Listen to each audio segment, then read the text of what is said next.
આ વાળા વિડીયો જોઈને તમારા બધાનો એક જ પ્રશ્ન હતો કે વિધિ યાર આ તો કેવી જગ્યા છે, ક્યાં છે, કેવી રીતે પહોંચવું?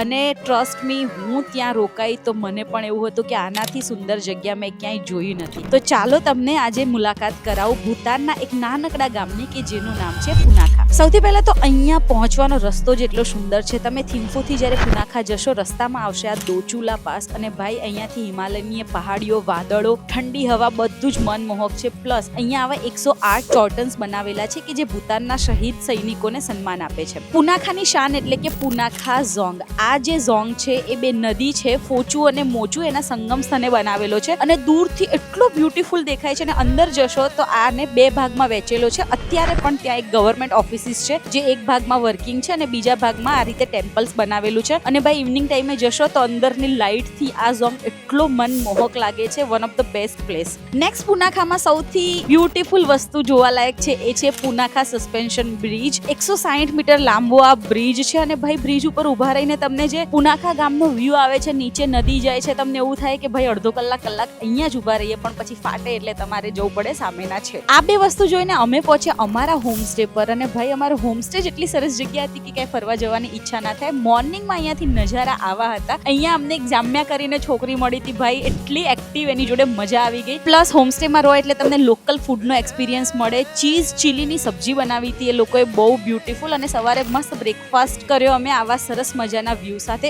Overall we had amazing time in Punakha. તો ભાઈ ભૂતાન પણ ક્રાઉડેડ થાય પહેલા ફટોફટ ટ્રીપ પ્લાન કરો તમારી ભૂતાનની. અને વધારે માહિતી માટે કોન્ટેક્ટ કરો અમારી ટ્રાવેલ એજન્સી TGT ટ્રાવેલ કંપનીનો. Thank you so much.